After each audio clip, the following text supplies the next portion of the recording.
Have we got any more people in the waiting room, Barry?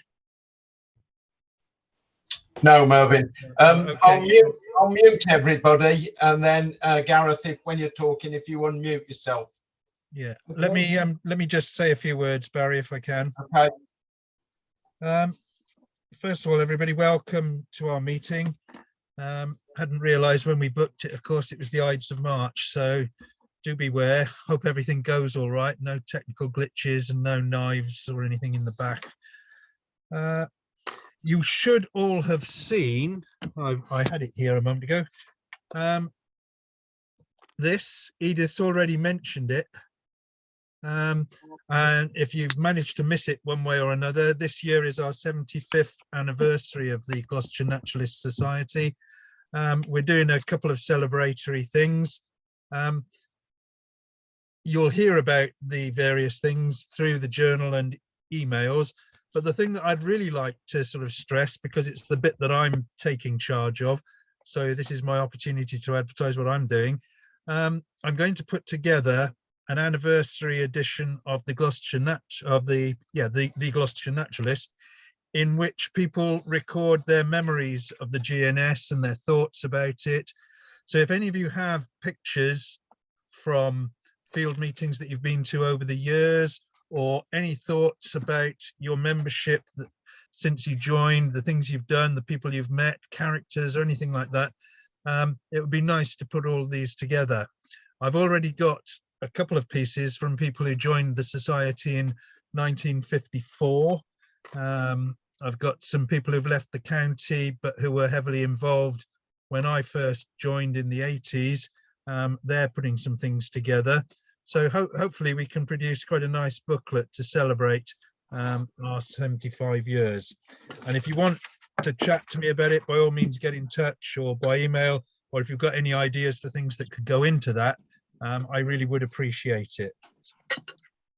I've got a plea from another member who I don't think is signed on tonight, so I'll do it for her. Jane Price, who most of you will have seen on here at one time or another, runs the Newent Watch group, and she also runs the junior school quiz throughout Gloucestershire. And one of the rounds that they do in the quiz is give mystery objects to the kids to identify. And Jane's collection of mystery objects, having been handled by very many generations of kids, is coming to the end. So if anybody's got anything interesting that they would like to contribute to the junior school quiz, get in touch with me and I'll put you in touch with Jane so that we can arrange to get them into her box of goodies for the quiz. Mervyn, if I give you some, can I tell my children what they are? No, that's not allowed. They did it this week. Sam did. He was yeah, they got through to the next round. So oh, brilliant. Well, I remember my youngest daughter loved it. They really enjoyed the junior school quiz. So I think we've got a few budding naturalists that are making their way through the age groups now until they reach the final age of joining Gloucestershire Naturalists, but they'll get there eventually. Right. Sorry, Gareth, we've delayed the start of your talk, but okay. First of all, a warm welcome to coming to talk to us this evening and share with us the things that you do. I've had a preview as usual. I know you've got some really interesting stuff to share with us. So we'll get straight on with that. But before we do, as Barry pointed out, he will mute everybody. If everybody could remain muted, and you'll have to unmute Gareth in order to take over and then share the screen and so on. Okay. And we will, if you can find a suitable place to stop, then that'll be great. Okay. Okay, over to you.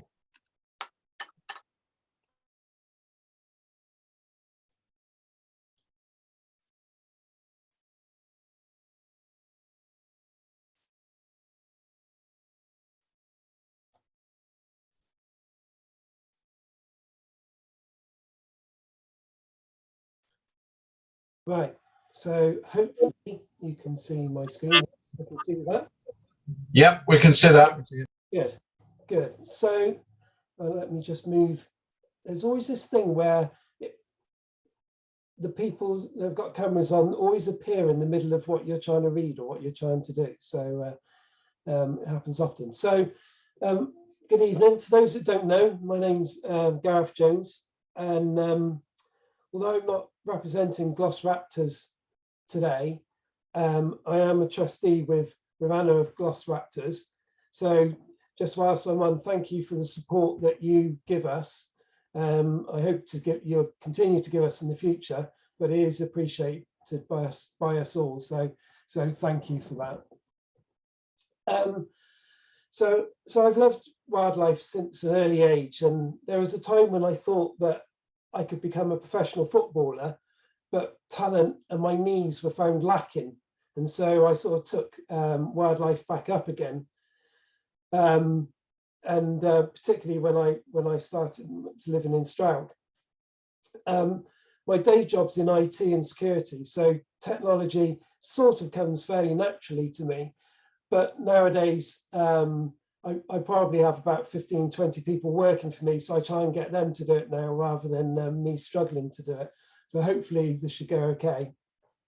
And also I've done lots of talks in village halls and community groups and schools and youth groups and stuff, but it's always been in the flesh. So although I've spent 3 years on video conferencing now due to COVID, and we've got about 300 people that work for us, this is my first Zoom talk, so or my first talk like this. So it's a bit different because you don't feed off the audience when there's just cameras in front of you and stuff. So it'd be all right. And I'm also a bit intimidated today because normally when I do a talk, I'm doing it, as I say, to a village hall and stuff, and their level of knowledge is relatively low. And so I can say what I like because they don't know whether I'm telling the truth or not really. So if I say something that isn't factually correct, I'm testing you. And if I do say something that is correct, then of course I know what I'm talking about tonight. So we'll go for that. I'm not going to go into details about all the animals and stuff that I'm going to show you, but it's more about the clips and how I've captured things in the past. So hopefully, if I do this. So this is obviously a picture of a car. This is my great granddad's car. It was taken 114 years ago. I have the master. And it was probably taken with a camera like this. And although this isn't a box brownie, the box brownie came out in 1900, and at the time it cost £1. And the average wages for a year was £70. And to get into the Olympics on the opening day was 12p. And so, you know, in those 114 years, as you'll see with the cameras that we use now and what you've got in your pocket when it comes to phone cameras, and the fact that we can watch live streams now and we can leave child cameras in nature for a year or more. Technology is moving fast, particularly at the moment with things like live streaming. And so what I'm going to do is just explain some of the cameras that I use before I show you some pictures. So this is my this is what I call a camera trap. So we're going to go through a camera trap, a child camera, and CCTV cameras. So all the cameras that I use where I leave them out and then I get some kind of results. And so what I call a camera trap is basically normally a DSLR camera, and then I've got basically I put it into a container, and in this case I have wired flashes, so I have flashes over the place, and then I have a detector, and the detector works a bit like a burglar alarm detector. So as soon as something goes in front of it, it sends a signal to the camera, and the camera takes a photo.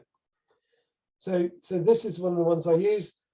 In this case, this is a homemade one, and I put it into a Pelly case, so it should be waterproof. Where it is there, as you can see, there's water on the lens. In this case, the water goes up and down quite a lot, so you do need it to be fairly waterproof, otherwise it's fairly costly. And the first one of these was used in the 1880s by a guy called George Shiras. And he had this system, which I think often caught fire because it was so early on in cameras. But eventually his work was published in National Geographic. And that was the first time that cameras were left alone for, if you like, the animal to trigger the camera to get the photos. And many animals have actually been discovered by using camera traps or using trail cameras and things. So the Saharian cheetah was discovered by using a camera trap. And many things have been seen after 60 or 70 years, people believing them to be extinct, but actually, you know, by using cameras and leaving them for a year or so, then you can pick up on things. So we'll see some photos of those shortly. But this is some of the other cameras I use. So these are obviously CCTV cameras, and these are ones that we put up in with GWT, Gloss Raptors, and myself put these up on Cirencester Church to try and capture whether the peregrines were going to nest on top of Cirencester Church. And so what this is the one on the left hand side is a PTZ camera, so it's a dome camera, so it can move around, it can zoom in, so it can pan and tilt, go up and down, move around and zoom in. It doesn't have sound, but it does give like a high quality photos, which hopefully you're seeing about high quality images. The zoom on it is something ridiculous, like 120 times. I think it's probably 50 or 60 times optical and then 120 times digital. So you can literally zoom in. On the one in the church, you can zoom to the river, which is on the edge of the park. I don't know what that's called in Cirencester, but the little stream that goes there, you can zoom in there and see the birds on the stream. The one that's and that actually is on a pole. I just got a pole from a fence maker, but it's actually in my Christmas tree stand because we weren't able to fix anything to the building, and so we can't have Christmas trees at the moment because it's up on top of Cirencester Church. The other ones are these little ones, which again you'll see more of these, but they're like a small dome, so they don't move, but what they are able to do is zoom in, and also you can focus on them, and so you can focus either that distance, which is a couple of meters or so, or right down to a few centimeters, and again you'll see an example of that later. And I also use those in like small bird boxes. Obviously I don't just put that in the small bird box, there wouldn't be enough room for the bird, but I bolt it onto the side of the box, or I'd extend the height of the box and put the camera in the top part, depending on what angle I wanted. And with that one as well, it's got a little microphone. The camera doesn't come with a microphone, so I got an external microphone and a little bit of drainage pipe that's in the top left-hand corner of the wood is the microphone there, which is attached to there to try and capture the sounds if the peregrines had nested there, which unfortunately they haven't so far. Just show you another use of that. It's a similar sort of camera.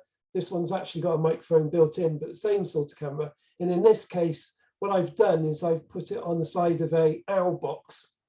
So in these owl boxes, they've got a little panel where you'd normally go in and if you wanted to ring or monitor the box, you open it up and you can see I removed that panel and put the camera in there instead in a little housing. And so again, the advantage of this is where a lot of cameras you have to predetermine the focus, whereas these you don't have to. You can put it in and then remotely you can adjust the focus and the zoom of it. So it means less disturbance, less messing around with things. And finally, on the style of cameras, these are trail cameras. So the one on the left, the stealth cam, that's massive. That's almost the size of an A4 piece of paper. And it took something like 8 C-cell batteries. The one on the right is a modern Browning camera. Both work the same way. So down the bottom, where just above where it says stealth cam, you've got this sensor again, which is like a burglar alarm sensor. And then you've got the lens, obviously in the middle, and then you've got, in the case of the stealth cam, you've got a white block, which is an infrared array. So at night it will turn to black and white, and during the day a little filter disappears, and then it will film in or take pictures in color. The stealth cam only ever lasted 3 weeks on all those batteries, so it's quite an expensive thing to run. There is a clip that uses that, and this was talking, I think it's 2008 that I first got that camera, the stealth camera. The Brownings and Bushnells and whatever else use nowadays, work exactly the same way. Normally either 6 or 8 AA batteries, and often now you can use rechargeables, which is really good. And also they have a thing called a black infrared array, or a low glow infrared array, which is basically means that most animals can't see the infrared coming out of there, and certainly humans can't. Foxes are particularly sensitive to infrared, so they will still detect a camera that has black, as they call it, black. It's just the higher frequency infrared. But it also means that the one on the left, when it lit up with red, it would glow like Tesco's on a Saturday night, whereas the other one you can't really see. And trail cameras have been used for various things. I did some work for Bushnell, testing some of their cameras, and also acting as one of their experts at things like bird fair, or when they were trying to teach shops how to use them. And so we have various people, and so that come to us and talk, and they were used to, like in the jungles of South America, so particularly Costa Rica, massive projects in Costa Rica, tracking stuff in the rainforest, but all the way to Borneo, and from monitoring butterflies to a guy that swore that Tasmanian tigers still existed, and he was going to prove it by putting trail cameras up to try and capture them. I don't know if he ever, I'd like to know if he ever did manage to capture a Tasmanian tiger. It certainly hasn't been on the news yet, but you never know. So sometimes they don't always go to plan. So this is the trail cam I just showed you. That's it, 1 kilometre away from where I set it up after a flash flood. And it took the camera and the tripod, as I say, about 1 kilometre downstream. That stream's Westbury Brook, so it took it all the way down to Westbury from where I had it, basically. Thankfully, I was able to go in my waders, and I thought it has to be somewhere, or it's going to be in the Severn, so I just carried on walking down until I managed to find it. As Anna will know, sometimes they come back looking like this. So the one on the left was on a goshawk nest, which we obviously put up there under license, under the Glossopteris colour ringing scheme to try and read it. And in this case, the birds clearly maybe took a dislike to it, or decided it looked a nice place to deposit their poo. The one on the right is squirrel damage from being on it, and it was on a goshawk nest. So I'm hoping that the goshawk got its revenge at some stage for me. And it just shows you how powerful squirrel teeth are, really, because they're going through pretty hard plastic there. So it can be an expensive business doing that. So what I'll do is I'll go through photos of different things. So at the moment, I'm going to do some camera trap photos. Hopefully these come out okay. So these were taken with a DSLR in the box. So the first one that I showed you. So this was this is obviously a fox. I don't need to tell you that. but this was supposed to be a sprinting spot for otters. And so this was one that they'd used for about 10 years, the spring spot. It was actually on the left-hand side, you probably just about see some sprint right on the left-hand side. But this fox visited, and the foxes where we are, obviously they're countryside foxes, they're really good condition, always bushy-tailed, and their coats are always good. You don't often get a manky fox here. I have a thing about my sort of top animals really are otters and lynx. Unfortunately, we don't have lynx at the moment, but you know, I'm waiting for the day that I do capture one on my trail cameras. And so I've done quite a lot of work with otters. This is actually the stream where I lost my camera for a while. And again, they use this little beach as a bit of a sprinting spot. They don't always use a tree or you know, a stone or something. They often will use another place. You know, maybe this is slightly higher. Well, it is slightly higher, so it might be that the scent could get carried away and things. And as I said earlier, this is part of Westbury Brook, and it's a really lovely place. Where I was here, I'd always have to wade to it in waders, so it's a fairly safe place to leave my cameras.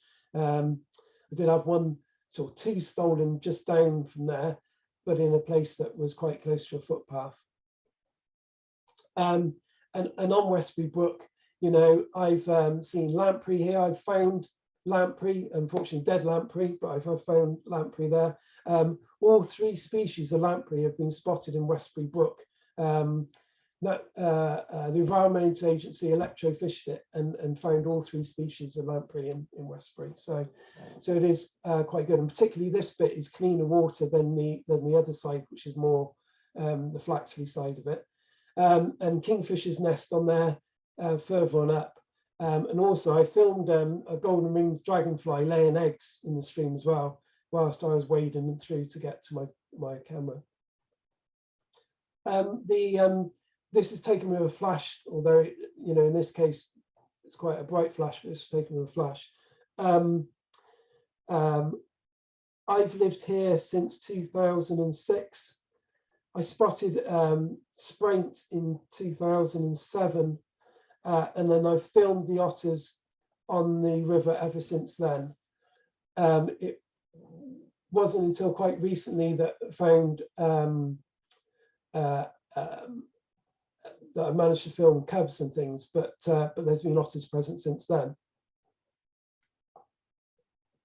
Again, this is an otter on a sprinting point. So this sprinting point, I've had a camera on there constantly for what are we on now? So 15 years. And so I've seen the life of different otters coming in, coming out. You can often recognize the otters.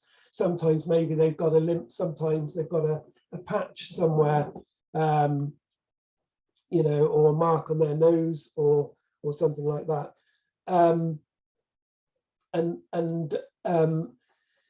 They don't always sprint here, so it's not like every time they go up and down the river, they're sprint there. They seem to vary that, and they might sprint somewhere else, or they might just go on by, or they skip this bit out. It's quite hard. So I put it there originally because I had this grand scheme of working out what time of day they were coming and going, and then I could sit further on up the river, you know, on top of a bridge or something and see them. 15 years later, and I still haven't worked out when they're coming or going. Also, quite often TV companies have said to me, oh, right, okay, well, we want to come and film otters on the river and stuff. Can you tell me the exact day and time that they're going to come so that we know we're not wasting time? It's like, no, I can give you a week's period and they'll probably come 3 times during that week or something, but they might not come for 3 weeks and then they'll come, you know, every single night or something. They don't seem to understand that often. Our otters, when I say our otters, the otters around Westbury where I live, or Flaxley, Westbury area, Popes Hill, they don't come out during the day. So they rarely come out during the day. It's always during the night. And so So this is one of my favorite photos. So this is again going back to the first location, and obviously this roe deer used to go from one field that cows go on and things like that, to another field where they often grow maize and crop. And so this was wading across, in this case quite low here, but it would have waded quite deeply across the water going to where it is. And yeah, I just like the lighting on it, and the fact that it's captured the deer, I think beautifully, really. It's a lovely deer as well. Much prefer those to muntjac, but there you go. Just moving off of camera traps onto CCTV style cameras. This is this next clip is a Kestrel, is a camera in a Kestrel box that I put up in my garden. I'll start the video and then I'll explain. Well, actually, what I'll do, I'll explain first of all part of it. So I put this Kestrel box in my garden. I never really thought, I never saw Kestrels around my garden. But what I did is I cut some trees down and created a bit of a fly into the box. And I was quite amazed that actually 2 pairs of Kestrels were fighting over the box. And ultimately, what happened was that one male saw the other male off, and then the females were fighting for that male, and they used to fight on top of the box, really quite vicious and long fights.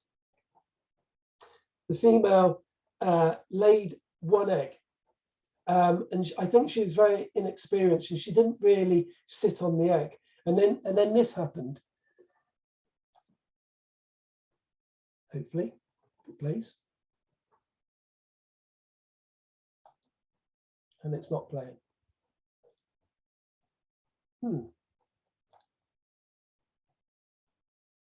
Hopefully that'll start to play. Otherwise, that's going to be a bit of a problem.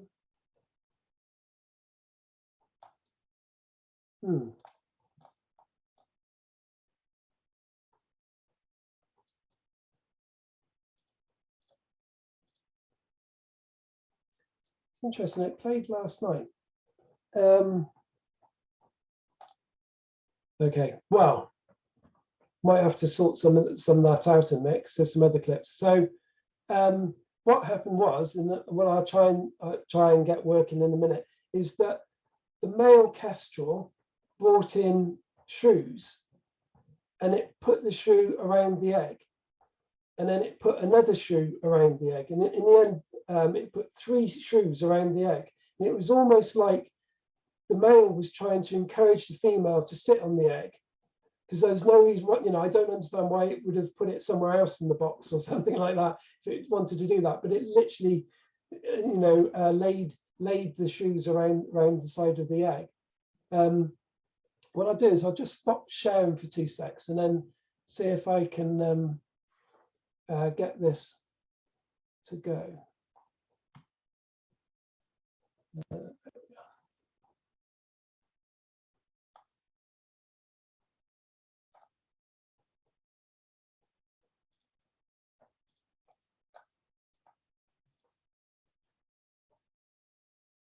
Barry, when I'm clicking on optimize screen sharing for viewing video clip, it won't let me select it. Is that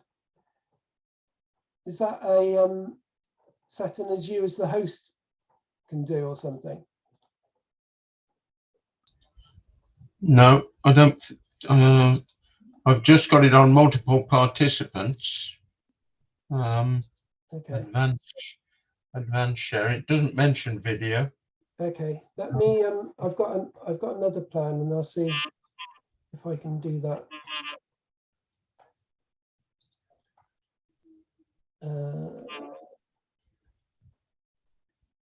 Right. Okay. What I'll do is I'll try it this way. I'll just check. Hold on.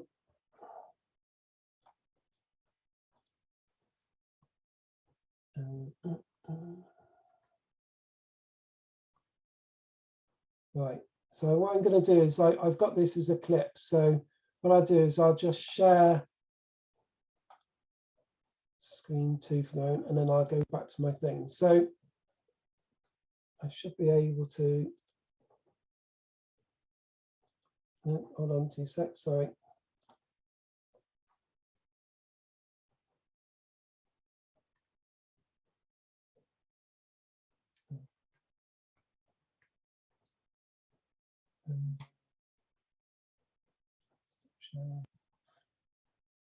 Share screen 1.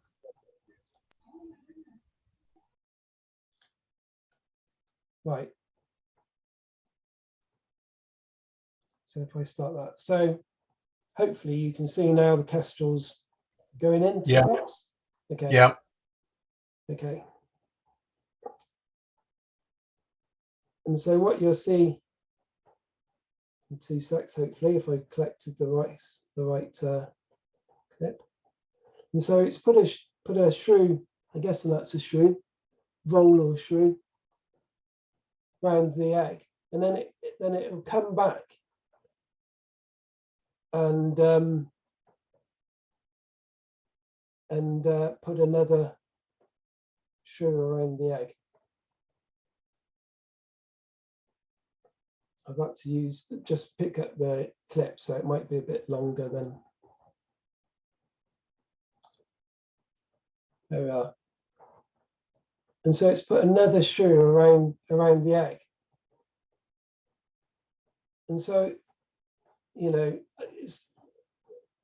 to me, it seems like it's a deliberate act that he's done that. And I can only think that, as I say, he's trying to encourage her onto the egg and trying to say that, you know, that he'll provide for her, or something. I mean, as I say, maybe not, but unfortunately she did fail. Unfortunately, the Western Power came and did some work on the lines whilst she was trying to sit, and unfortunately they were there most of the day, and so she deserted. So what I'll do is I'll go back to the sharing PowerPoint. I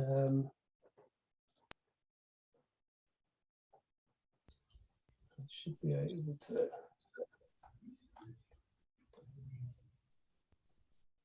Do you know what? That's working now on the PowerPoint. How nuts is that? Okay, so anyway, we've just seen that. So this is off the. Sorry, I've just rearranged myself so I can see what I'm talking about now. So this is off the Cirencester camera, and the peregrines at Cirencester often hunted at night. And what I would do is, we would set the camera on a particular position, one of the high towers, because they often left prey there. But if I happened to be looking at my iPad or something and I saw them there, then I could zoom in, I can move around and zoom in.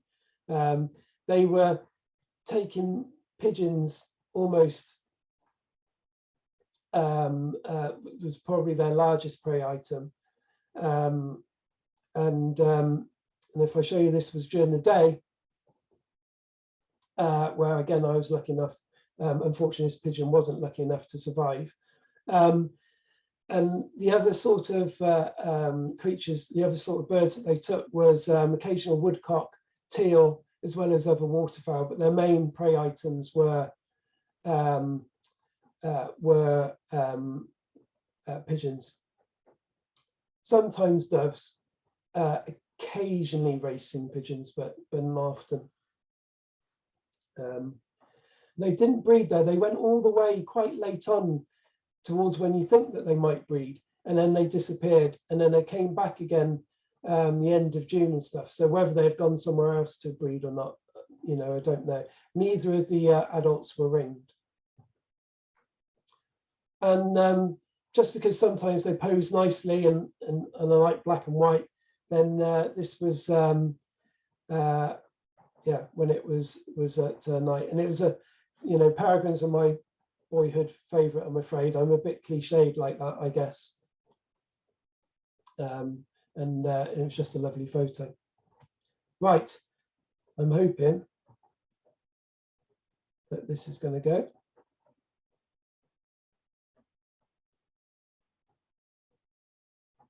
Yay, this is starting to play. So this is where we mainly had it. And what you're seeing in a minute, hopefully, is that the pigeons go by, and then up from underneath comes the peregrine. And during, I don't think you've seen this, but actually a feather drops down, which is a woodcock feather. So I don't know where the woodcock was, but it must have been just displaced. And so that's the I believe that's the female that's come on and taken the pigeon. And the pigeon's still alive at the moment as well, so it hasn't done a clean kill or anything. So she drags the pigeon further onto the top of the tower, and she's obviously calling there quite a lot as well. There's no sound on the PTZ. But then what happens is clearly she continues to call. The bird is still alive as well, unfortunately, and she starts to pluck it. I thought it was only hawks that did didn't care whether they dispatched their prey or not before they plucked it. But then any second now, what will happen? Hopefully, always seems longer. So she's plucked quite a lot now. Thankfully, I think the pigeon's dead by now. So the male comes in, and she's obviously protective over the food with her wings out there, and protective over what she's caught. And although he's small, he sort of starts nudging his way into the, in and trying to get a feed, and creating quite a lot. Trying to get there, trying to grab it. He's not going to win that fight, not when there's 300, 400 grams at least in weight difference between them.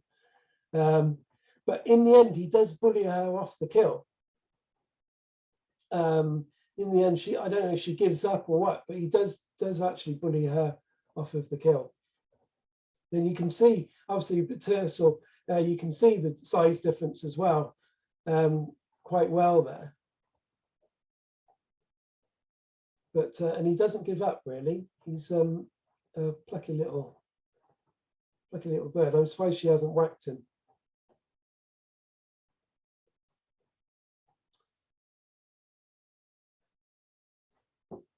So this comes around. So although the next clip is actually on a trail camera, because this was talking about peregrines, I thought I would show this one. And so this is a site in Forest of Dean, in a quarry. And you notice that there's a metal ring on the female there, and you also notice that she has got a colouring, a blue colouring. So that's Blue Darvit GH, and GH was ringed in Brislington by Ed Stewart as a female in 2014. So she was first seen breeding here in 2017, but she's still there last year, so 2022. So we'll see if she's still there in 23, hopefully soon. And again, this is the importance of why we use trail cameras on nests and things, because you know, even on this clip here, you can see that the ring says G, and then on other clips we can see that the ring says H. Birds in the Forest of Dean, goshawks and peregrines in the Forest of Dean seem to dirty their rings, and this year it's really hard to see that it is GH. And we get this with goshawk rings as well, but it's the only bird that they've not been able to clearly see the ring. When they get them on churches and on cliff sites and things, the rings are, or the Darviks are often easy to read, but the forest birds are obviously dirty birds.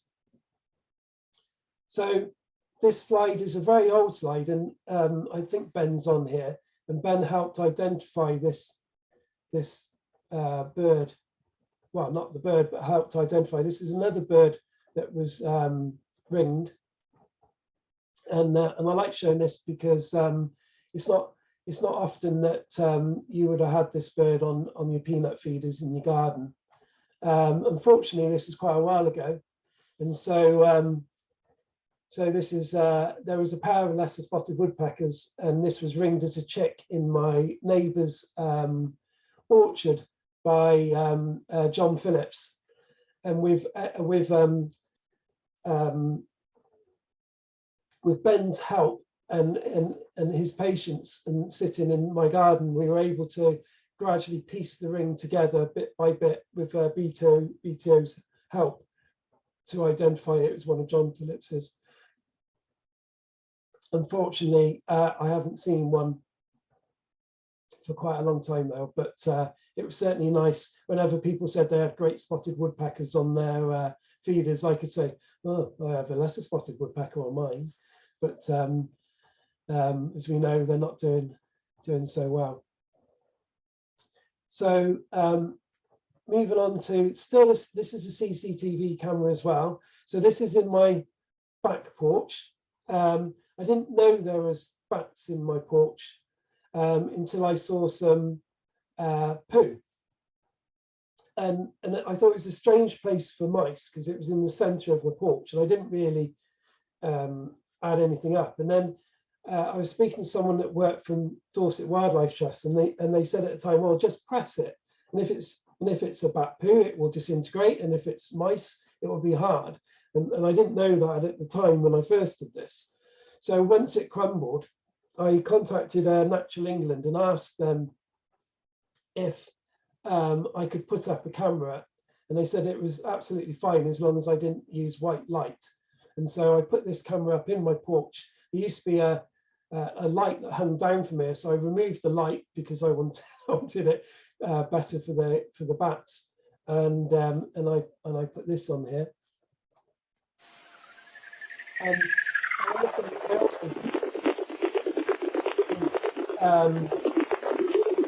I connected a bat detector to the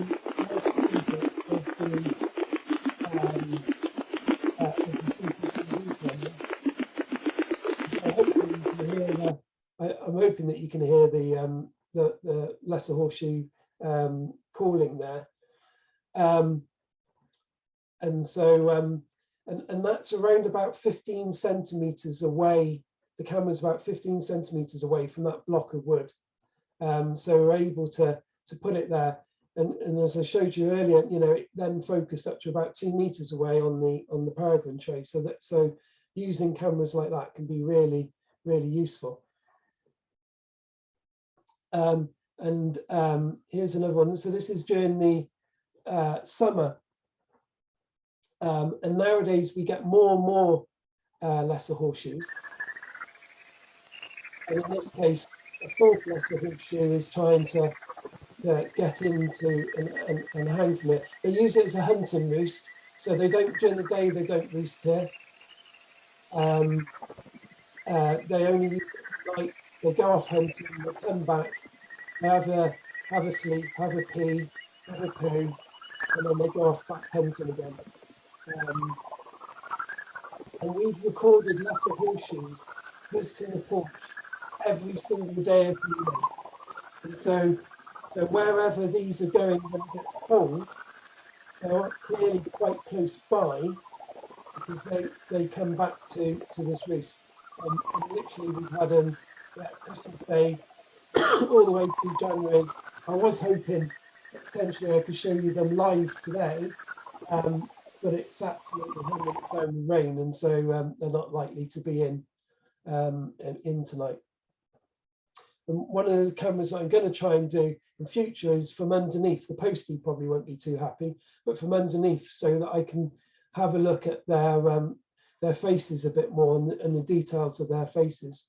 But that's on my list of things to do. And so some of the other things is I have a PTZ style camera, so that, like the one in Cirencester Church in my garden, I have a garden that's quite long and thin and on a very steep bank. So it's not really usable, most of it. But I'm able to put things like my owl boxes out and stuff, and I have a path along, which is where this camera is. And you can see there's infrared on the camera, but because I've got infrared arrays for the owl box and things, the whole area is generally lit up in infrared. So clearly it'd be pitch black if we were to walk along there, but the cameras just see it as brightness. And I've captured things like boar, unfortunately boar, because I can't now mow the grass anymore because it's now a rugby pitch, but boar, roe deer, muntjac, foxes, badgers, and obviously this polecat as well. And I first recorded a polecat on the stealth camera in 2010. So it was this camera in 2010, and that's a badger hole, a badger set, sorry, that it's going, it's smelling around, and it actually goes down that set, comes out through another hole, and then comes out through this set. And around 10 minutes after that polecat went down there, a badger came out of there. So I'm not sure if it's a pretty brave polecat to be facing a badger underground or not. I'm not sure how exactly they will get on. But I think that was one of the first occurrences that a polecat had been captured in the Forest of Dean anyway on a trail camera, according to Gloucestershire Wildlife Trust at the time. And so as I just said, this was an old stealth camera from, as I say, now 13 years ago. This one's slightly newer Bushnell that we're coming up to now, which is obviously some hares. So hares are a fairly recent thing for me in this area. It was only around about 8 years ago that I first started seeing hares. Now I can see them every day. I've got a trail camera on the back gate of a farm for the farmer to try and catch people fly tipping, and every single day the hares will go through that gate or go underneath that gate. And I actually captured otters going through that gate as well, mum and 2 cubs going through that gate, which is quite a long way to the stream. It's probably about 3/4 of a kilometre away from the stream, and I don't know where it was going, but it obviously had somewhere to go. There's no streams up there, it's more towards the woods, so I'm not sure why it was going that way.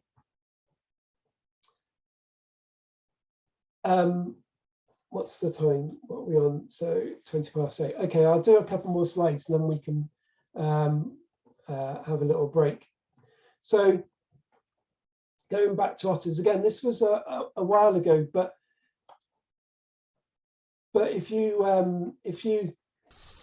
have cameras on a stream long enough, then you can capture everything. And so I've captured them eating eels and trout and whatever else. And I also captured this, and I'm not sure if it's a full mating attempt.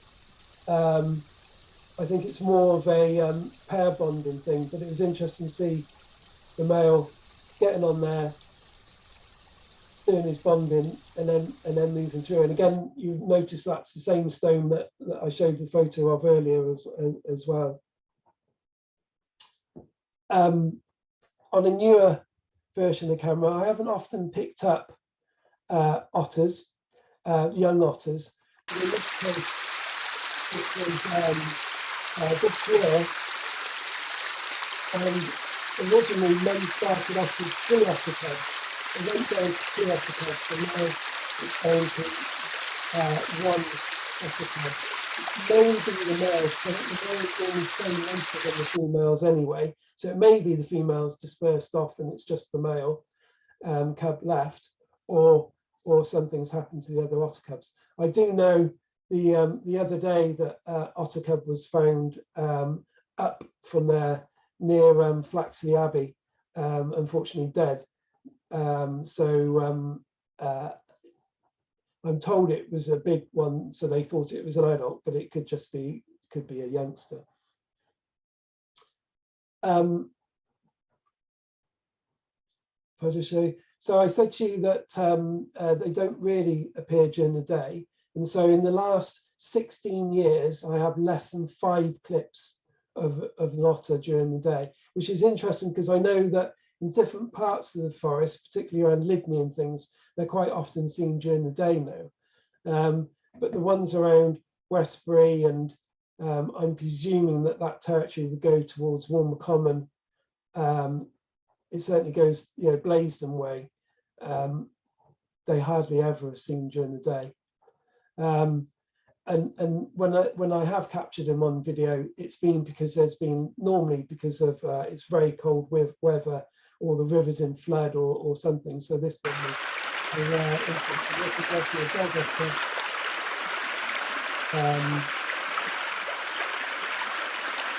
Doing this having a bit of a yawn and then actually goes. What I'll do is to show you one more clip, which is just a comparison, because this is on the same stream in a slightly different area, but this is mink. And so people obviously confuse otters and mink. Generally, in the general population, people often do that. And 10 years ago, I would literally see a mink every time I went down to change my memory card.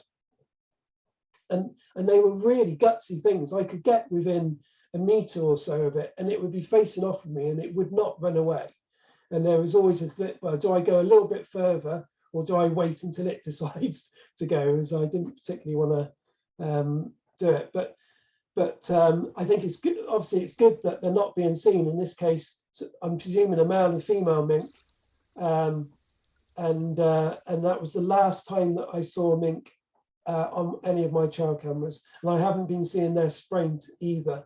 So hopefully that means that the otters, I presume, have managed to push them out, or the mink have decided that they don't want a competition with the otters, and so have left. So do you want to break there for a little bit? We're probably 3/4 of the way through, so so you'll be glad to know, I suspect. So yeah, do you want to do that? Yeah, that's great. Thanks, Gareth. Yeah. If you could stop sharing a moment. Yeah.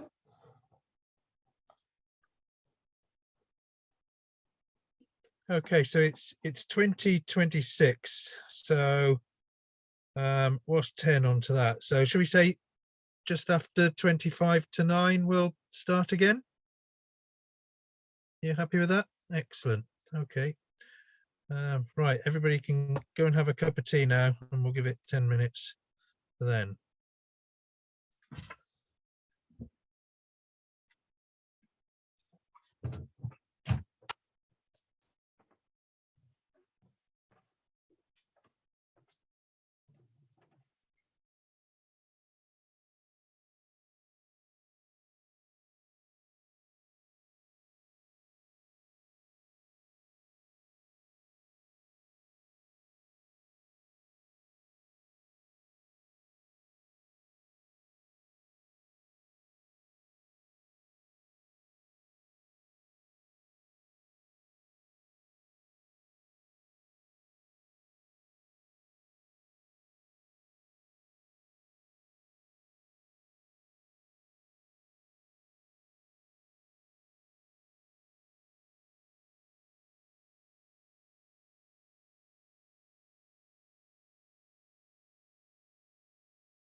Hmm.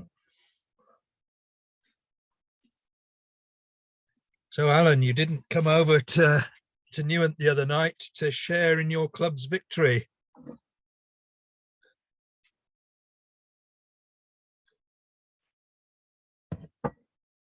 You're muted.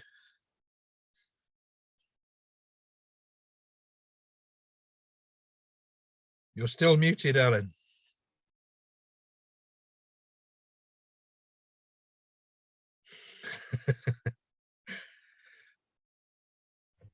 Okay, I'm not muted now. No, there you are. Right, but I can't see you because I went out of Zoom to find out how Norwich City were doing, and that they're winning 1-0, which is good. Now I can't get myself back into Zoom, so I'm struggling a bit. And we didn't win at Newent. We came second, I think. Oh, you came a very creditable second, whereas we were quite a sad third. Well, we've been there as well, so it's swings and roundabouts. Yeah. I don't know whether I'm going to have to leave everything and ask to rejoin again. That's probably the easiest way to do it. Yeah.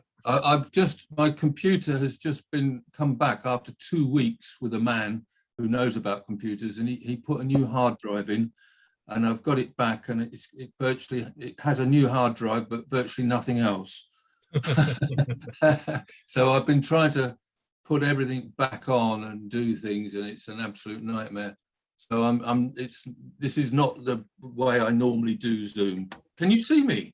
I can see you, yes. All right. Okay. Well, I can't. All I can see is a couple of vultures that are on my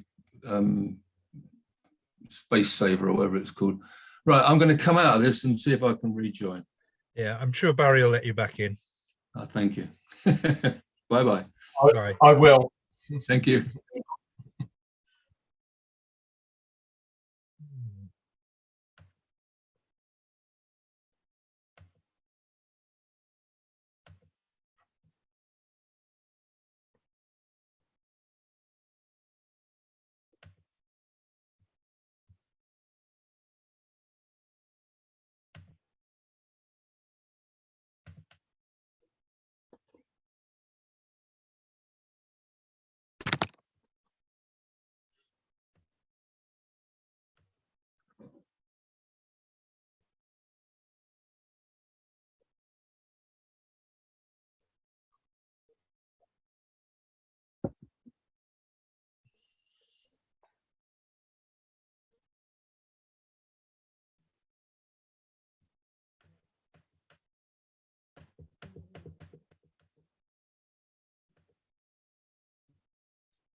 I'm back. Yeah, you are. I'm back. Thank you. The proverbial bad penny. Yeah.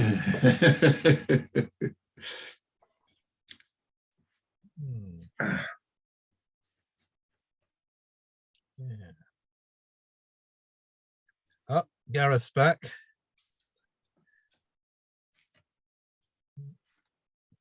I just switched my camera off, to be honest. I haven't gone anywhere. Most of these other people you see are fast asleep, Gareth. That's the beauty of Zoom. They can sleep through a talk without anybody noticing. I know. I once did a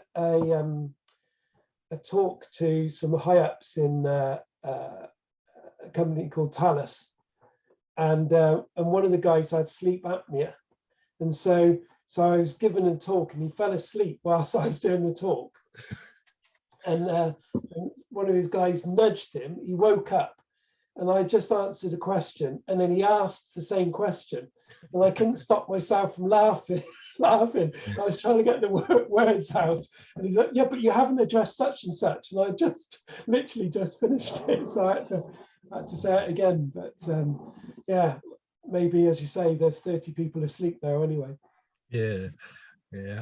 I did a talk recently at Cambridge Village Hall, and unfortunately, the lady 2 rows back, but immediately in front of me, sort of sat with her head back as she was asleep, and her mouth was open as well. And I just couldn't take my eyes off this open mouth of a sleeping person while I was trying to talk. It was. But I've only done one Zoom meeting, which was to the Gloucester Naturalists. It was one of the first presentations I did, and in the run-up to it all, there was a husband and wife, and because people can hear what other people are saying, the husband said to the wife, "Well, what have you got those books there for?" And she said, so everyone could hear, and she said, "Oh, if it gets a bit boring halfway through, I can always read my book." And Mervyn said, "Well, there's a challenge for you, Alan." I don't know whether they obviously switched off, so I don't know whether she did revert to her book or whether she followed me all the way through. But anyway, I'm sure what we ought to do is have a test at the end of each talk, just to see how attentive everyone's being. Well, I don't, as I say, I've got a couple of Zoom meetings coming up soon. So I've only ever done one, which was to the Gloucester Naturalists. But it would be quite interesting to see how many people are watching and how many people have fallen asleep. But, I'm just writing up the questions now. Well, saying that, Gareth, it's time for us to restart. And just before we do, are you happy to take questions at the end? Yeah, I shall try and answer them. Yeah. Brilliant. In that case, if I can just remind everybody that if you've got a question, you don't have to write the whole question out on the chat, but could you just indicate in the chat that you've got a question? Then we'll go through them one by one, and that way everybody gets a chance to ask their questions without the sort of chatty people like me butting in too much and hogging the microphone. So we'll do that. Okay, so if everybody can make sure they're muted again, and back to you, Gareth. Okay.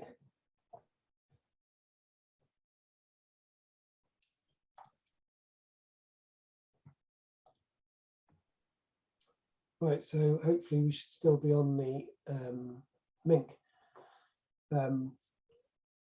I'll tell you the other thing with mink, obviously you guys would have probably smelt it, but if you ever smell this spray-tinted mink, it absolutely stinks. It's awful.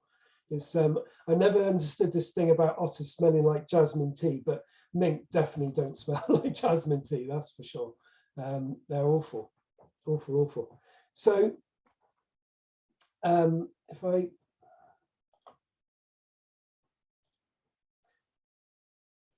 just you may, so I volunteer for Gloucestershire Police on wildlife crime, and very busy at the moment, I have to say. It's it could almost be a full-time job at the moment, but a few years ago they asked me for their help because this is Stratford Park Lake. It looks a bit different now because they've done some work to the island, and the swans always nested on the island, and they'd had various issues with the swans on this island, where they did catch someone. They caught someone with a ladder that was trying to get across the island, and they also caught someone with a cygnet on a bus going to Cirencester that had taken this cygnet, which he thought was ill, and he was taking it to is it Ridge and Furrow or something like that in Cirencester, but he took it on a bus. But they also thought that the cygnets and the swan eggs were going missing by people taking them for various reasons, and I didn't really think that was happening. There is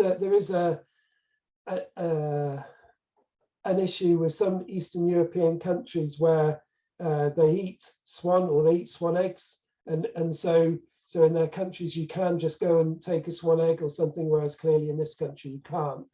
But I didn't really think that was happening. I thought it was just a bit, it just wasn't a place that you would do that. But anyway, they wanted to know who was taking the swan eggs. So what I did is I hid 2 cameras on the island, 2 trail cameras on the island, and this was one of them.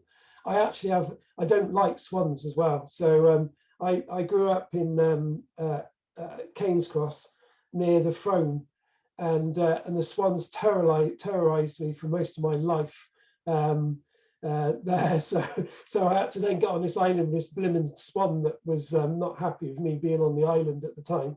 But I set the cameras up there, and what we actually discovered was that it was actually rats. And the rats, what they were doing is they were burrowing underneath the nest and taking the eggs down out of the nest and then away, rather than attacking them from above or anything like that. So it wasn't when the swan moved, it was actually while she was sitting on the eggs, the rat would take them, and basically every time she got up there'd be one less egg sort of thing.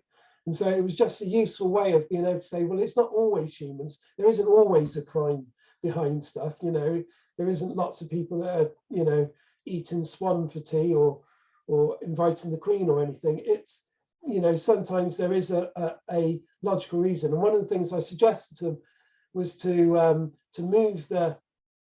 create a floating platform and to move the platform away anyway. But also they put down lots of straw and things for this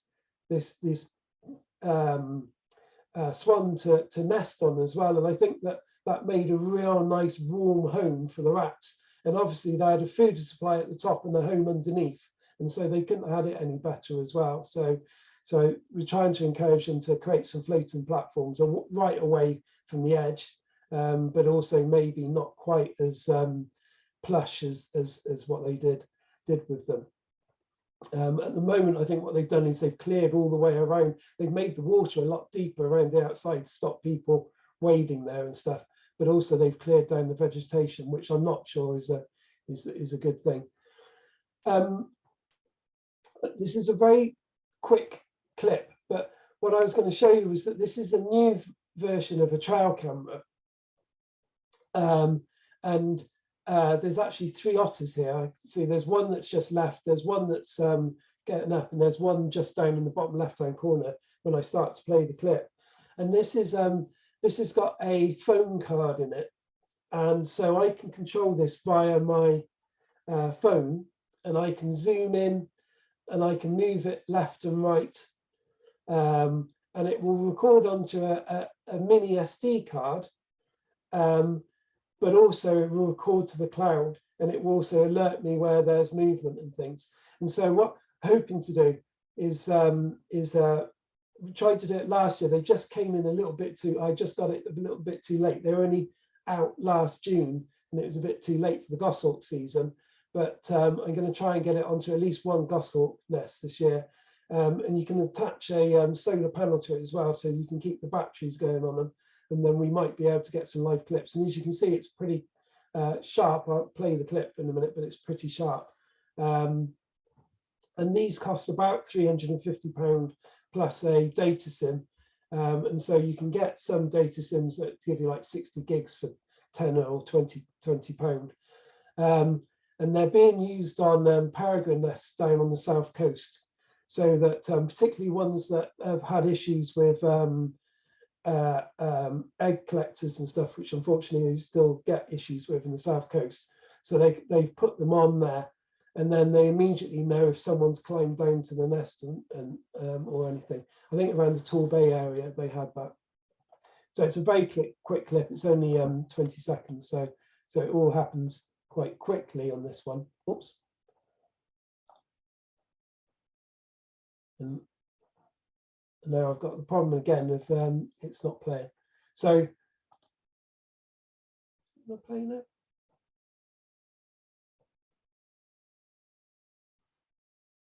No. Okay. So they just move off, but you can see the sharpness of it there. Hopefully this next clip does play. So you saw earlier the camera that I said was attached to the owl box. So this is some footage of the of that camera, and these owls bred in a neighbor put a box up, and unfortunately they've nicked my owls. And so although although the owls come into the box and things, they're breeding in another box at the moment, although I need to check owls at the moment. But if I, oops.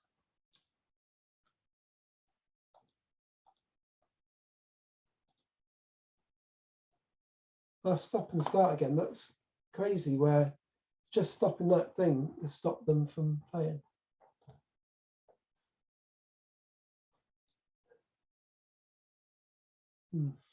Okay, right, I'll just stop and then start again, and hopefully it's working.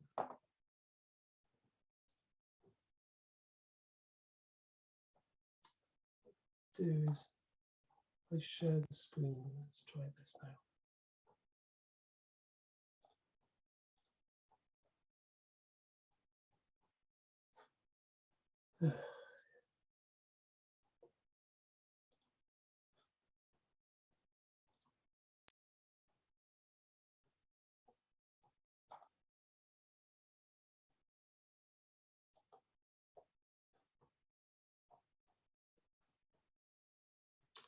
Oh, I see.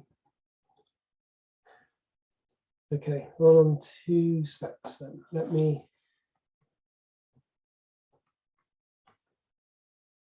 I will have the clips for this as well.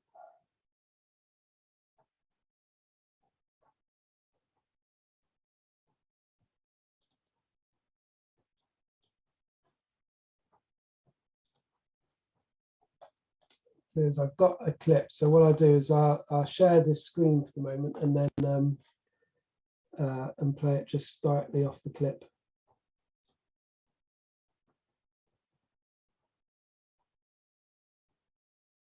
Hopefully, I'm just making sure it's the right one.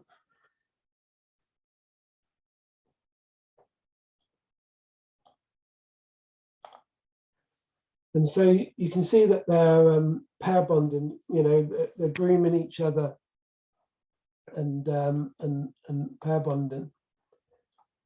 Both the male and the female.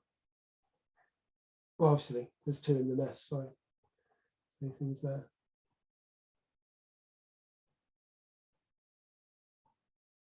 So they do that quite a lot. Not often during the day, but they do it often during the night. I'll try this again on, hoping the next clip will play.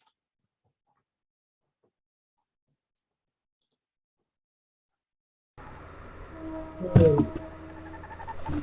So recently had a query that came into What's Raptors about recorded a warbling noise, I think it's somewhere.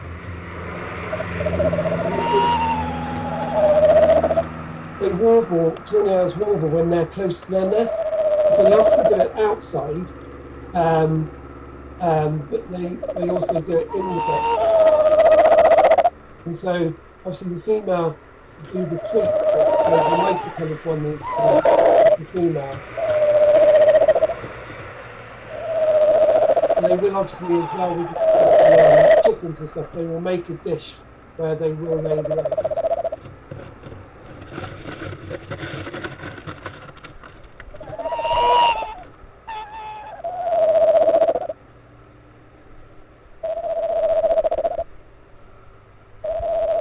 They did lay, in this box at this time, they did have some young.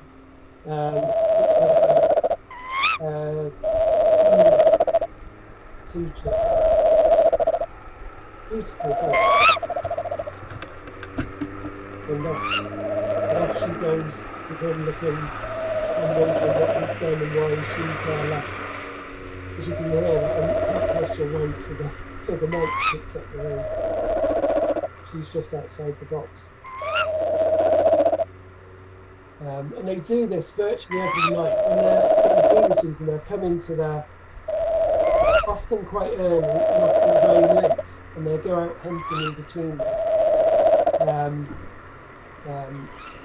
And now she's gone, you could hear that she had flown away and gone further. So,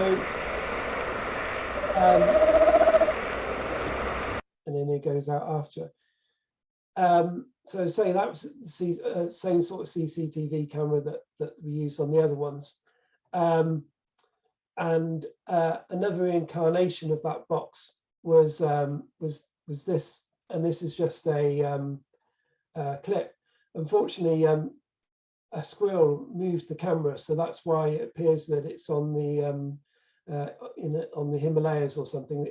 The box is flat, but the camera's been hit by a squirrel, and so this there was 2 chicks, and it might look like butter won't melt in the mouth of that chick, but if the sibling found out the hard way that cannibalism does happen with tawny owls, and so it's that size because it ate its brother or sister basically. And they're obviously often in there, and with a box of a reasonable size, these are quite long, thin boxes as opposed to post-boxed style ones, and so they often get up and stretch their legs, and so they look something like that when they stretch their legs, and often will start flapping and beating their wings.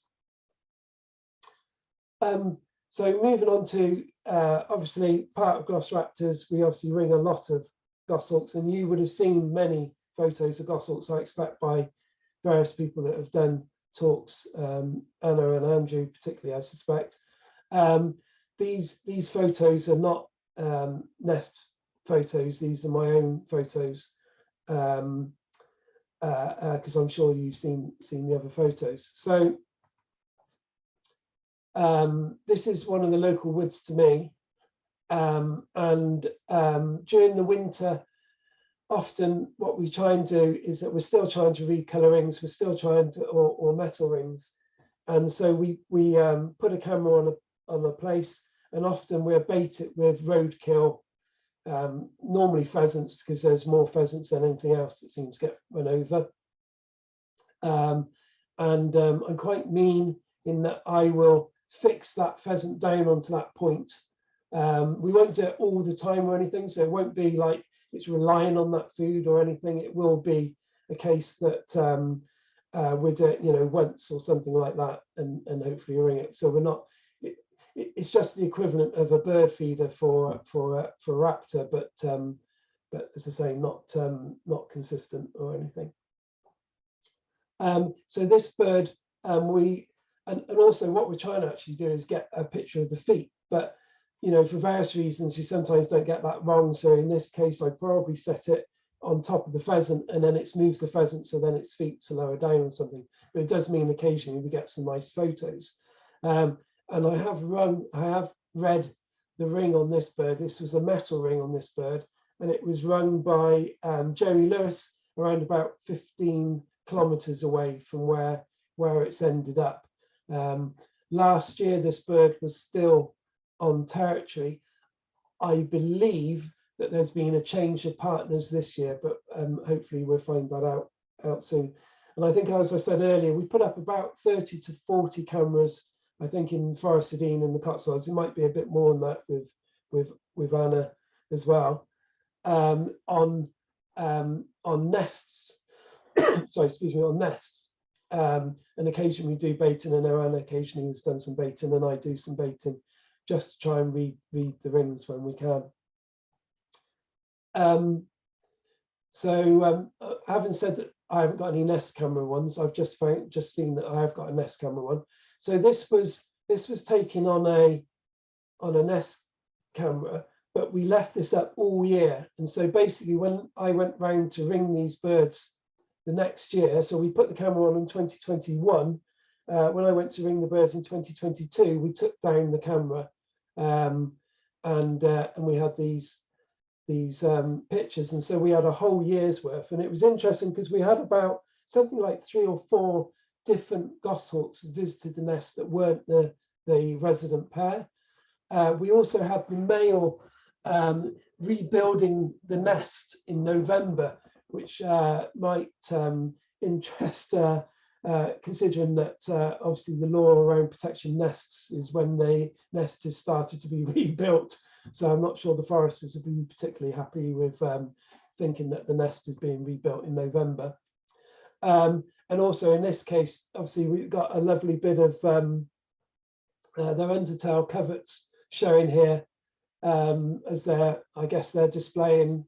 She's down in the nest, he's further up. Again, these goshawks aren't ringed.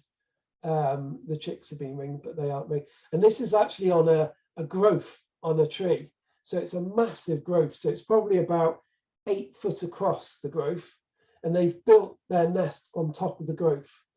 And I think that Rob said that he's only ever seen this happen once before on another nest.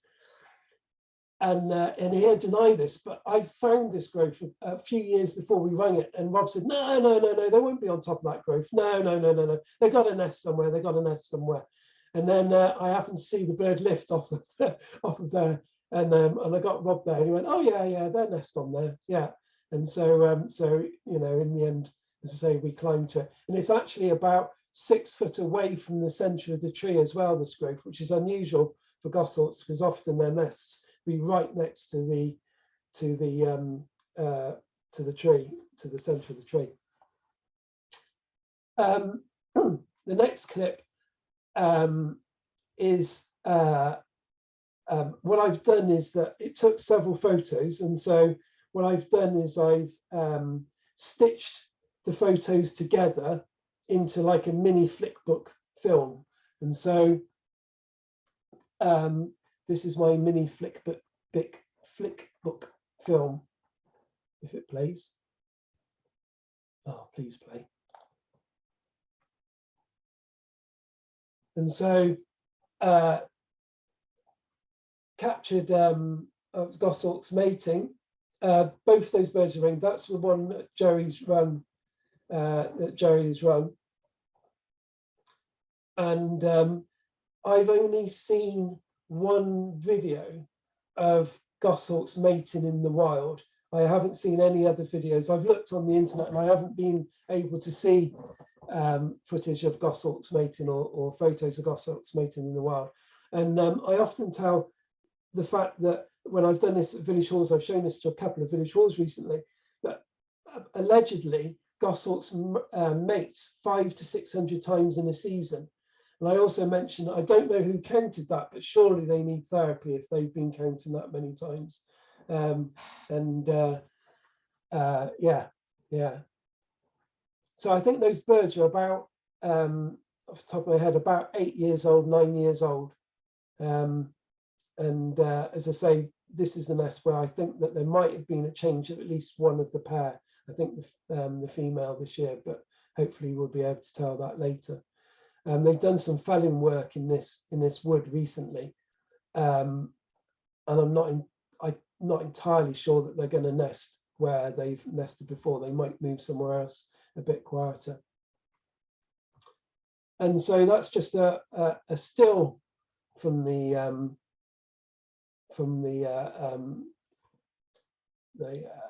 photos,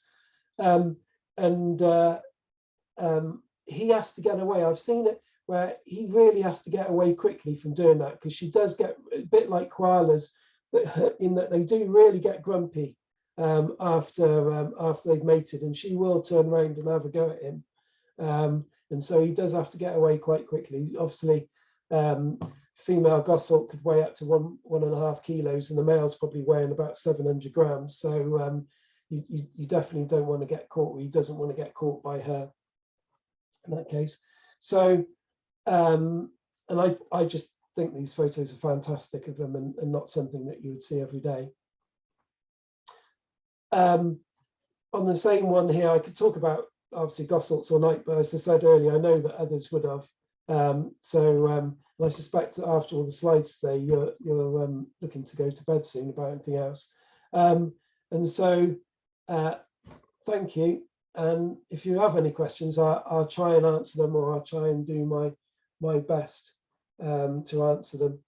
And if you don't have any questions, I can think of some things about, if you've got a trail camera, how a good way to set it up is, if you want to know that as well. Shall I stop sharing whilst I... Yes, please, Gareth. Yeah, thank you. There we are. Thanks for that. I've got a question to start us off, and you probably think I'm a bit daft, but when you were playing the video with sound, I couldn't hear what you were saying, and you were talking about warbling of the Tawnies. Could you go over that again, please? Yeah. So Tawnies make that noise, that warbling noise,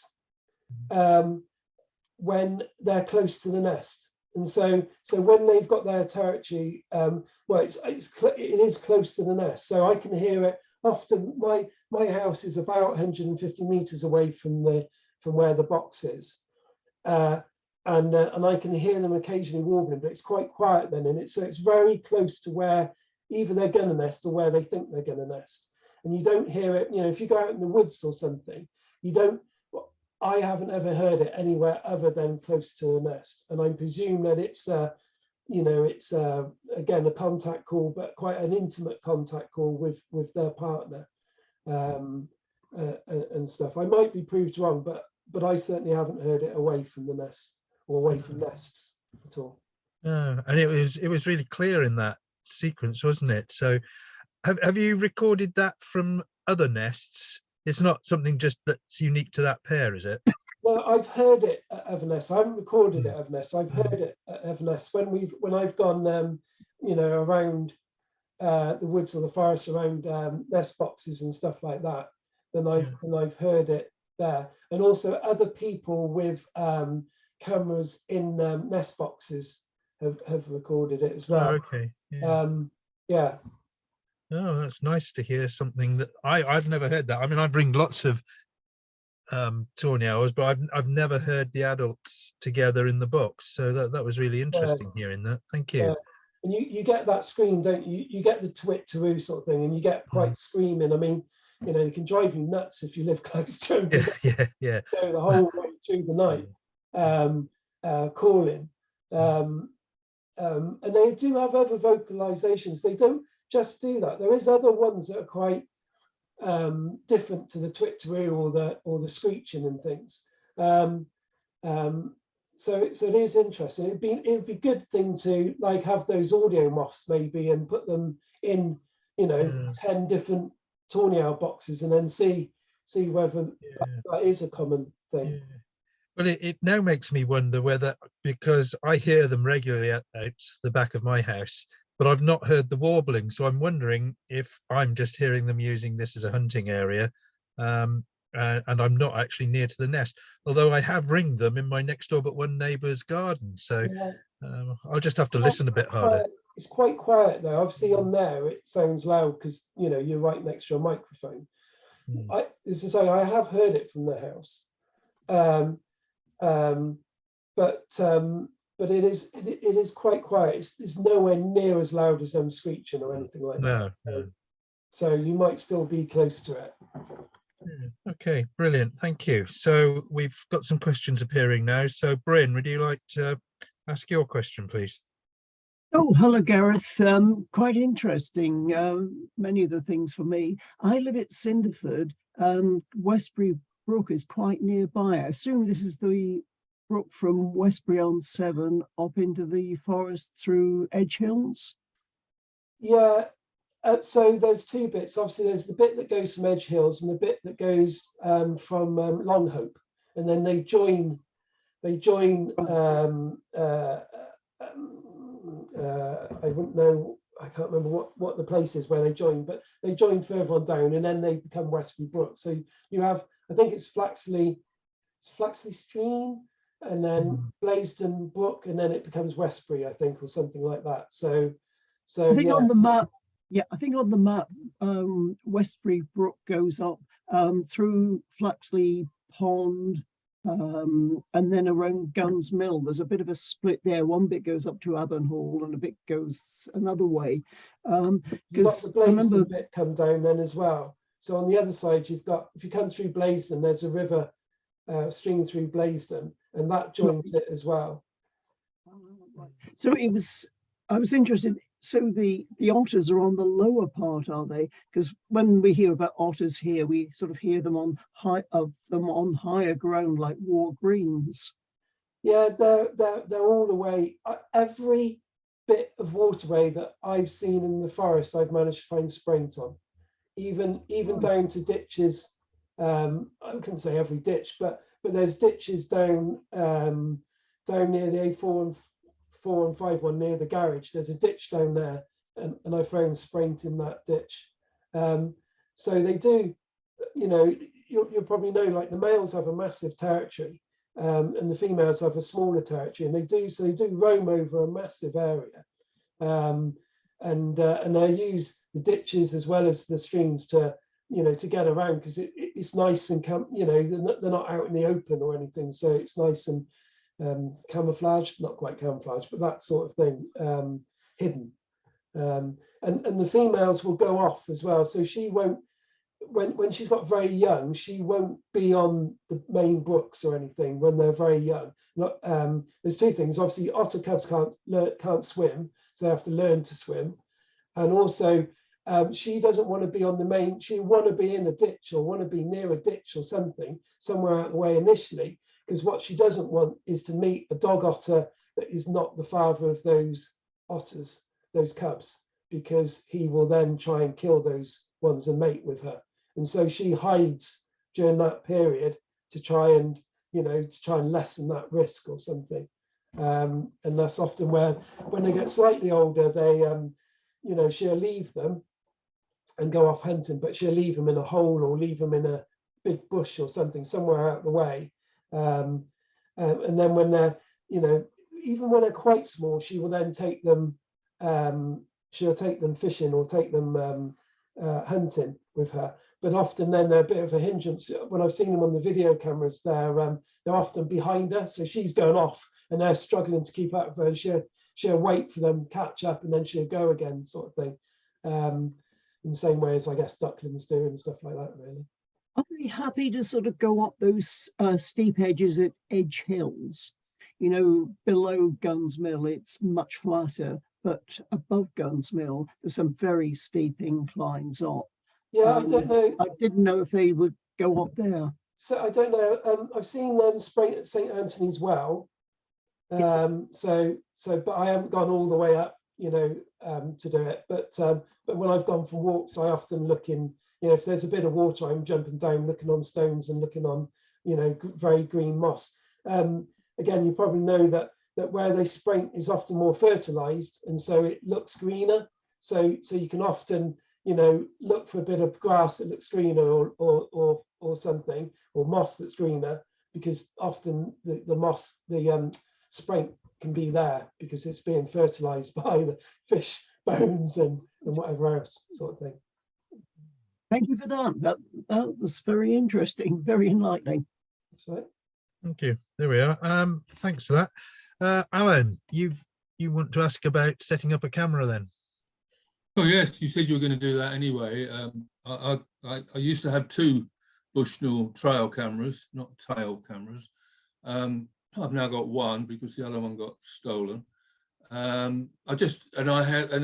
Once one got stolen, I didn't use them for several years, and I'd forgotten the best way to set it up. So yeah, just a setup, please. Yeah. So a lot of the modern cameras. Hold on 2 secs.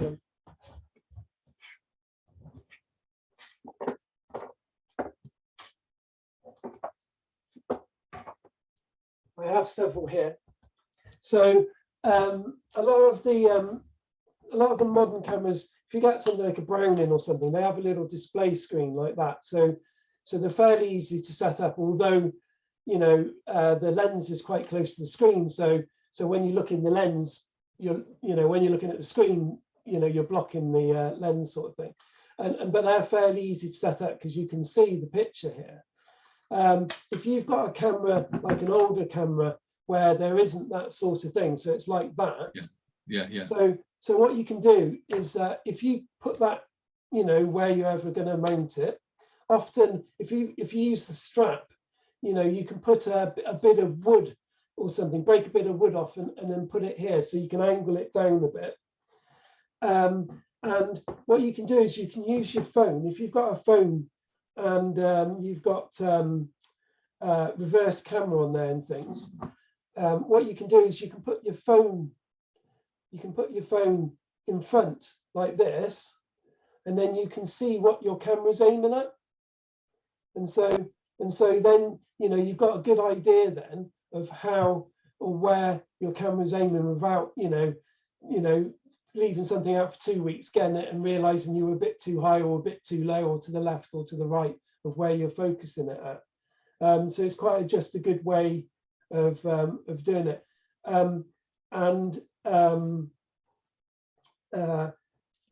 If you don't use, a lot of the Bushnell cameras can't use rechargeables because the voltage is different on them.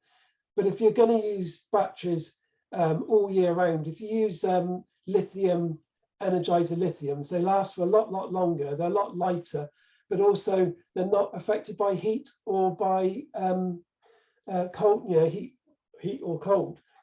And so I've had them out in Doñana,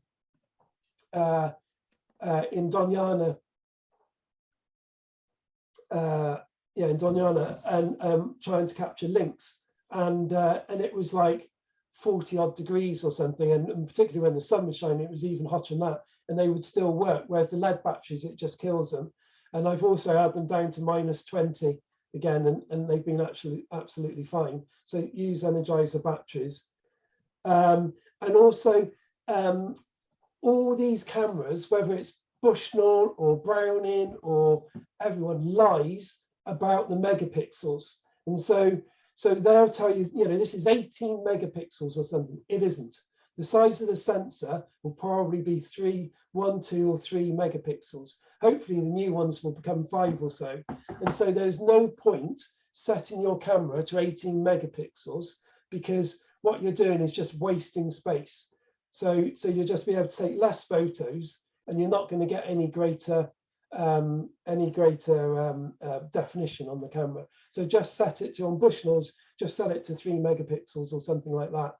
And if it is an area where you're worried about your camera getting nicked, and you're not massively worried about, you know, you just want to know what goes there rather than, you know, taking David Attenborough footage type thing, then if you put them up high, then people don't look up.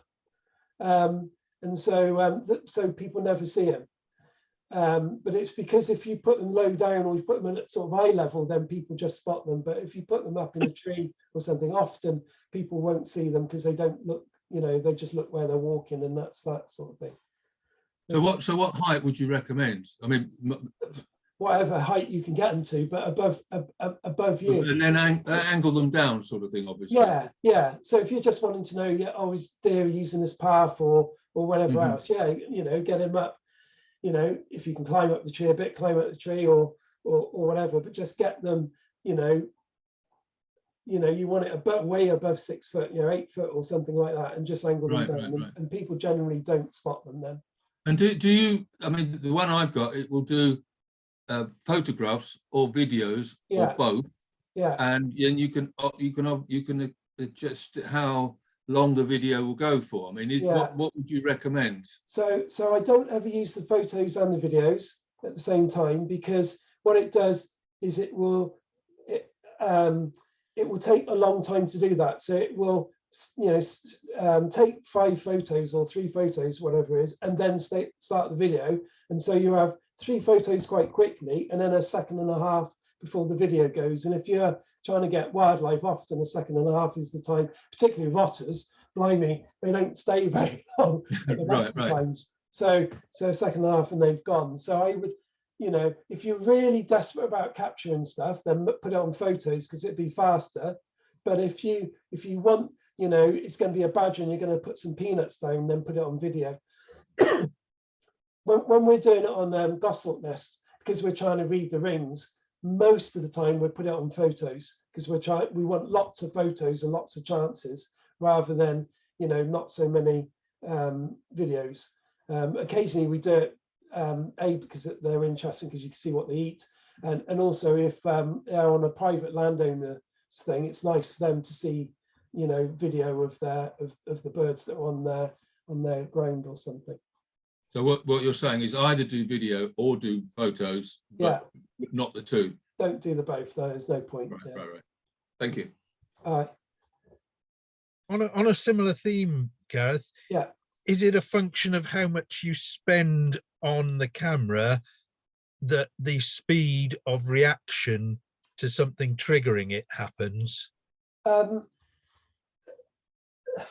So you can have some very good cameras that are, or some good cameras that are cost effective, that will trigger quite quickly. So Browning ones, I can't remember what the price they start off at now, maybe 90 pounds, somewhere around there, and they will all trigger relatively fast. I wouldn't go, you know, the ones that they do in Lidl are great in that they're £50 or something like that, but they're not the fastest detection circuits or anything. And so I would go for a recognized make, and then the cost is just normally more about quality of the video more than anything, or is it visual infrared, or as they call low glow, where you see a little glow, or black, or no glow IR. So that's normally more the function sort of thing. The speed shouldn't be massively different on a decent make camera. And there's also a company called Nature Spy, and Nature Spy is a not-for-profit company, a community charity. Is it community interest charity? Something like that, where their money goes back into projects, and you can buy cameras from them, but they also do their own camera now, which is not via a hunting. These are all designed for hunting. So, and it's very hard to buy a camera that isn't designed for hunting, but Nature Spy have made one. So none of the profits go to, if you're that way inclined, none of the profits go to hunting organizations or hunting companies and stuff. And there would be quite good ones. You know, my thing is that, you know, I'd rather not give money to a hunting company as such, but I want to capture all of this stuff, and if that's the best equipment, then I use the best equipment, really. You know, but to say Nature Spy is a good company, it sells all range of cameras anyway. Yeah, thank you. In the absence of any more on there, I'm going to ask a couple of questions, if you don't mind. That's okay. Could you remind us of when you started regularly picking up otters? Because I want to see if it matches with something that I'll mention in a moment. 2000, I moved here in 2006, and I first saw otter spray, and then I got a camera and first saw otters in 2007. Have they become more frequent since then, or? I don't think I've seen. I didn't see otter cubs until quite late on, but on Westbury Brook, pretty much since that time, they've been there regularly. They will go through a period where maybe they don't visit, and then they visit every night, you know, or 3 times a night or something. You know, when I'm saying it's like village halls and stuff, you know, generally it's only man that out hunts an area because an otter wants to, you know, wants to come back there. And so I tend to think that they leave an area alone for a while, and then they will come back to that area and then hunt that area. And so it might be that they concentrate on that area for a while. Thank you. I mean, I'll explain my reason for asking that. It fits back to something that Bryn was asking about, and that was, I mean, even when Ivan Proctor was warden at Nag's Head, he was finding otter spraints on most of the streams around the forest, but quite infrequently. You know, it was long before the resurgence of them in the county. And I started my dipper project, it must be 12, 13 years ago now, and a couple of the nests were very low, and yet were always successful. And since about 10 years ago, those nests have stopped being successful. And around about the same time, that was when the number of mink went right down as well. Like you, I used to see them every time I went to the streams. But the mink have virtually, I haven't seen a mink for years now. But like I say, none of the low nests, none of the low dipper nests now are succeeding. They'll quite often have eggs in, and they might even get to hatching. And in one of them, underneath the nest, I found 2 of the baby chicks with their heads bitten off, which I think is a fairly classic thing that otters do to young birds to kill them. So I've come to the conclusion that there has been a recent big increase in the number of otters in the forest, just based on the stuff that I've seen with the dippers. Yeah. When I'm looking at the spring, I mean, I think that there's enough. I mean, they always said, I think it's quite a while ago, that they said the Y was at capacity when it came to otters, and obviously they're then going to move. You know, you've got to move east or west, really. So and you know, when the Abbey told me, you know, last week that the adult otter was dead or whatever, I wasn't really worried about it, because I knew that would be replaced within probably days, the same as peregrines now, really. The same, you know, and so maybe, but you know, they're going to be quite, you know, they are territorial. So if they're on the river, they're going to be on the river. And when you look at like Westbury Brook, you've got the water gardens, which I know that they hunt fish in there, because Jerry's told me that he's found his fish on the side occasionally and stuff. And then you've got there used to be a trout fishery up in Blaisdon, and so there's quite a lot of brown trout in the stream there. And then you've got a couple of lakes and things in the area which have also had brown and rainbow trout in them. And so I think there's quite a lot of food source for them. And so I think that's probably one of the good reasons for them being there. And as I say, when they electrofished the brook, they were really amazed with actually how much wildlife was in the brook. And interestingly, on just thinking about their food and stuff, it was only about a year ago that I found crayfish remains in their sprate. And so I've not seen crayfish in Westbury Brook, and they were too small to know what they are. I'm guessing they're signal crayfish, but I've not seen crayfish in the streams when I've been in there. I know that they hide quite a lot. I've found a crayfish trap once that someone had put in there, which wasn't Gloucester Wildlife Trust, but there wasn't any crayfish in that either.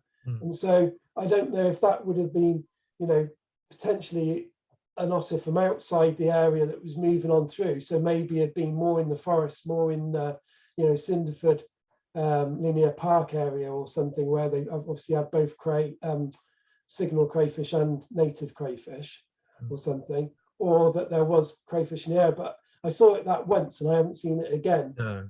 So it's interesting. They don't often take birds. They do take birds in that, you know, the ones that I monitor all the time, but ducklings occasionally, or moorhens.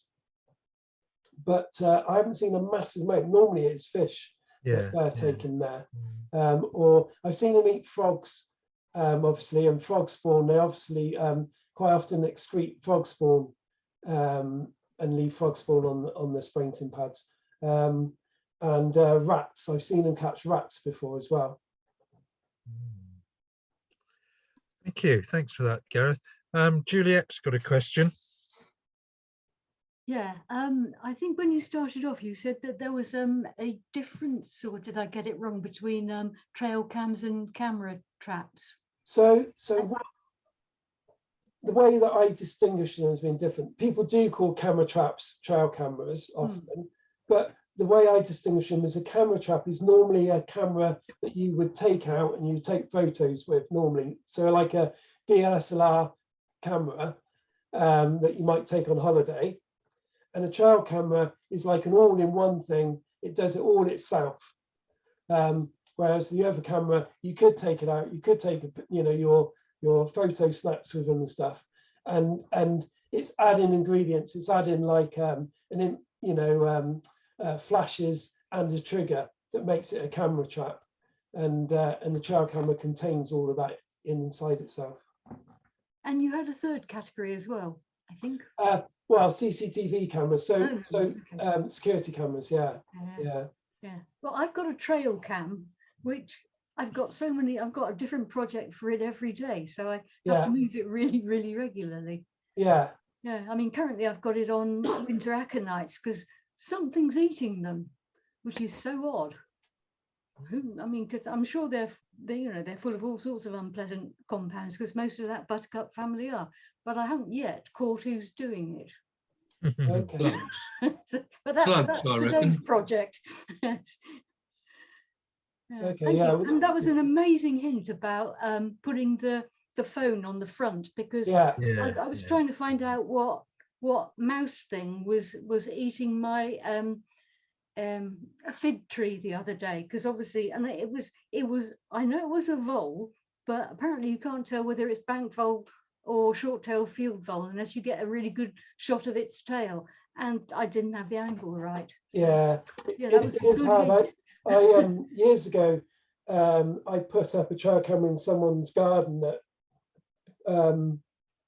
bridges a river, and they had a place where I thought there might be an otter holt. I think it was more a mink holt than it was an otter holt at the time. But I had to keep wading across the river to try and get the camera right. And then, and then when cameras suddenly started to have, I used to try and take a picture, but now that they've got live view, you can just use it. And it was just so much easier than wading across rivers or trying to get something, quite far away, particularly. But when you're looking at something close, it's the same sort of thing, really, is just trying to get an idea. It's not exact or anything because the lens will be slightly different size, but it gives you a good idea of where it's pointing and what angle particularly it's pointing at and stuff. Yeah. Brilliant, thank you. And that's just coming up to 9:30, which is good timing. So if no one else has got any more questions, it just leaves it to me to say thank you, Gareth. There's a couple of things that interest me. I mean, you're obviously technically very competent with the cameras, and you also handled the issues with. I'd have been panicking like mad if the videos hadn't played. So well done for staying so calm and sorting that out. But one thing that you haven't touched on, and I was going to ask about positioning. You obviously put a lot of time into studying the animals and having an idea of where to put the cameras in order to get the results. And I think that reflects fantastic natural history knowledge on your part, and it's come across tonight, in your descriptions of the things that you're showing. So it's been really fascinating, not just seeing the clips, but hearing the way you go about it and the things that you've learned from watching them as well. And it obviously is a fantastic way to study, particularly nocturnal wildlife. Yeah. So I feel really privileged that we've been able to see the things you've done and hear what you've had to say about them. So thank you very, very much for that. It's been a really good evening. So thank you. So if we could show our appreciation. It's not quite the same as live, Gareth, but Thank you. yeah. And before everybody goes, and before Anna disappears, a week tonight, we're going to be hearing more about